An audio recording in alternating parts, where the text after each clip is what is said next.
Hello, আসসালামু আলাইকুম সুপ্রিয় বন্ধুরা। আজকে আমি আপনাদের সামনে যে সার্কুলারটাকে নিয়ে কথা বলবো সেটি হচ্ছে বাংলাদেশ জুডিশিয়াল সার্ভিস কমিশন সচিবালয় 15 কলেজ রোড ঢাকা 1000। অর্থাৎ বাংলাদেশ জুডিশিয়াল সার্ভিস কমিশনের সচিবালয় কর্তৃক যে সার্কুলারটাকে প্রকাশিত হয়েছে, আমি আজকে সেটার বিভিন্ন পদ এবং তাদের পদসংখ্যা এবং কোন কোন শিক্ষাগত যোগ্যতা হলে আপনি এখানে আবেদন করতে পারবেন সেগুলো নিয়ে আমরা এখানে কথা বলবো।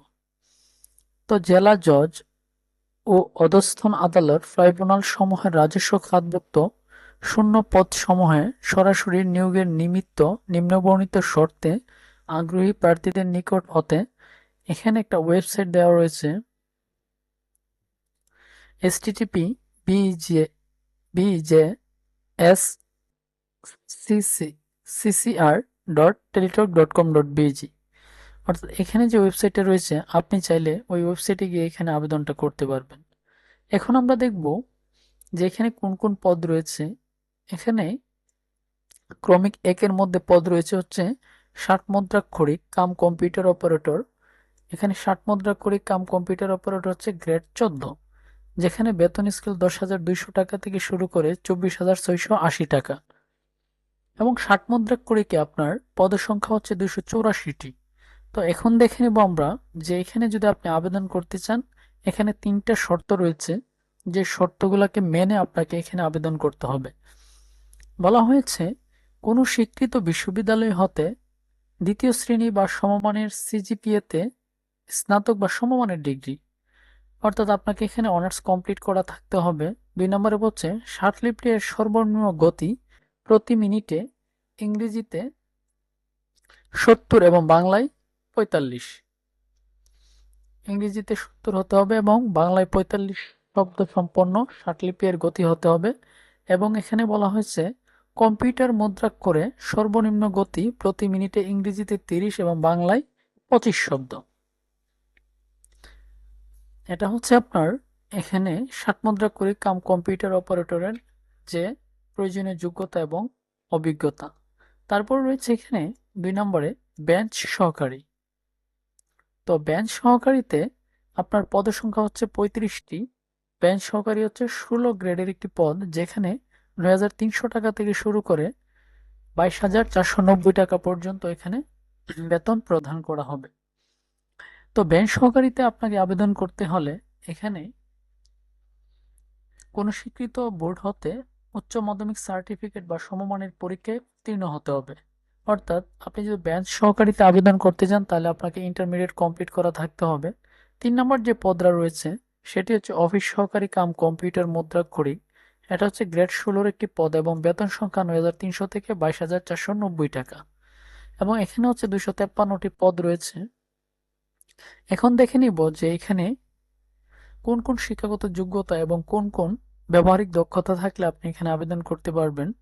প্রথমে বলা হয়েছে কোন স্বীকৃত বোর্ড হতে দ্বিতীয় বিভাগ বা সমমানের জিপিএতে উচ্চ মাধ্যমিক সার্টিফিকেট বা সমমানের পরীক্ষা উত্তীর্ণ। কম্পিউটার ব্যবহারের দক্ষতা, এবং ঘতে বলা হয়েছে কম্পিউটার মুদ্রাক্ষরে সর্বনিম্ন গতি প্রতি মিনিটে ইংরেজিতে 20 এবং বাংলায় 20 শব্দ হইতে হবে।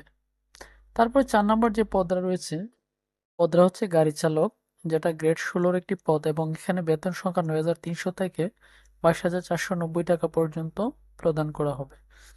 তো গাড়ি চালকে এখানে 22 জন নেওয়া হবে। আর যে সমস্ত শিক্ষা এবং দক্ষতা রয়েছে, প্রথম কতে বলা হয়েছে অষ্টম শ্রেণী বা সমমানের পরীক্ষায় উত্তীর্ণ হতে হবে। খতে বলা হয়েছে ড্রাইভিং এর ব্যবহারিক পরীক্ষায় উত্তীর্ণ হতে হবে। গতে বলা হয়েছে মোটর গাড়ি চালানোর বৈধ লাইসেন্সধারী হতে হবে এবং সর্বশেষ অভিজ্ঞ প্রার্থীগণ অগ্রাধিকার পাবে। তারপর হচ্ছে এখানে জারিকারক রয়েছে 5 নম্বরে, যেটা হচ্ছে গ্রেড 19-এর একটি পদ এবং বেতন 8,500 থেকে 20,570 টাকা পর্যন্ত দেওয়া হবে। তো জারিকারক 157 জন নেওয়া হবে। তো এখানে কোনো স্বীকৃত বোর্ড হতে মাধ্যমিক স্কুল সার্টিফিকেট পরীক্ষায় বা সমমানের পরীক্ষায় উত্তীর্ণ হতে হবে। এবং অফিস সহায়ক যে পদটা রয়েছে সেটা হচ্ছে গ্রেড 20-এর একটি পদ, যেখানে পদের সংখ্যা 401টি রয়েছে এবং অষ্টম শ্রেণী বা সমমানের পরীক্ষায় আপনাকে উত্তীর্ণ হতে হবে। তো এখানে এগুলো হচ্ছে আপনার বিজি sccr.telecom.co.bd ওয়েবসাইটে আবেদন করার যে পদগুলো রয়েছে সেগুলি। তো এখন আমরা দেখে নেব যে এখানে কিছু নির্দেশনামালা যেগুলা দিয়ে আপনি এখানে এখানে দেখুন, এখানে এগুলো আপনারা একটু ভালোভাবে যে শর্তাবলী আপনারা এই সার্কুলারের আন্ডারে যে শর্তাবলী রয়েছে এগুলো পড়ে নেবেন। প্রথমে বলা হয়েছে আবেদনকারীর বয়স 1/11/2025 খ্রিস্টাব্দ তারিখে সর্বনিম্ন 18 এবং সর্বোচ্চ 32 পর্যন্ত এখানে আবেদন করতে পারবে। তারপর 2টা আপনারা পরে নেবেন, 3 পরে নেবেন। 4 নম্বরটা খুবই গুরুত্বপূর্ণ একটা পয়েন্ট, যেখানে বলা হয়েছে যদি আপনি লিখিত পরীক্ষায় উত্তীর্ণ হন তাহলে এখানে ব্যবহারিকে আপনি কোন কোন কাগজপত্র নিতে হবে। বলা হয়েছে অনলাইনে পূরণকৃত আবেদনের কপি, 2 কপি পাসপোর্ট সাইজের রঙিন ছবি, শিক্ষাগত যোগ্যতা সম্বন্ধে সকল প্রকার মূল সাময়িক সনদপত্র, জাতীয় পরিচয়পত্রের কপি, অভিজ্ঞতা সনদের কপি, কম্পিউটার প্রশিক্ষণ সনদের কপি। এরপর বলা হয়েছে যে গ নম্বরে সংশ্লিষ্ট ইউনিয়ন পরিষদের চেয়ারম্যান, পৌরসভার মেয়র, সিটি কর্পোরেশন কাউন্সিলর কর্তৃক প্রদত্ত নাগরিকত্ব সনদপত্র ও নবম বা তদূর্ধ্ব গ্রেডের গেজেটেড কর্মকর্তা কর্তৃক প্রদত্ত চারিত্রিক সনদপত্র।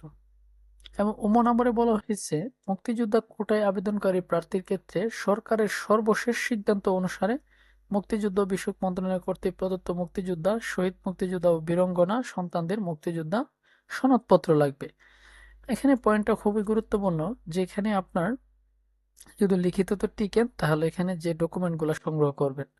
তারপর এখানে আমরা আরো কিছু গুরুত্বপূর্ণ বিষয় পাচ্ছি, যে এখানে আবেদনটা 25 নভেম্বর থেকে শুরু হয়েছে, অর্থাৎ মঙ্গলবার থেকে সকাল 10টা থেকে শুরু হয়েছে এবং আপনারা সেখানে 9 ডিসেম্বর 2025 খ্রিস্টাব্দ মঙ্গলবার পর্যন্ত বিকাল 5টা পর্যন্ত আবেদন করতে পারবেন।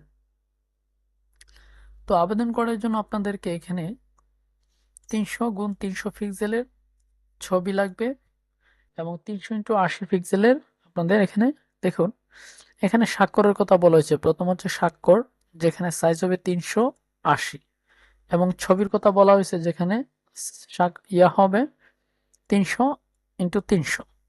তো এইভাবে আপনারা স্বাক্ষর এবং ছবিটাকে সাইজ করে নিয়ে এখানে আপলোড করবেন।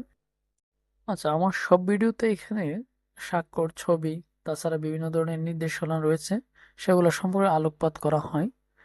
তাই আমি আর এখানে খুব বেশি আলোকপাত করতেছি না। তো এখানে আপনারা যদি এখানে অনলাইন থেকে ফর্মটা কমপ্লিট করেন, তারপর এখানে আপনাদেরকে টেলিটক সিমের সাহায্যে আপনারা আপনাদের টাকা পাঠাবেন।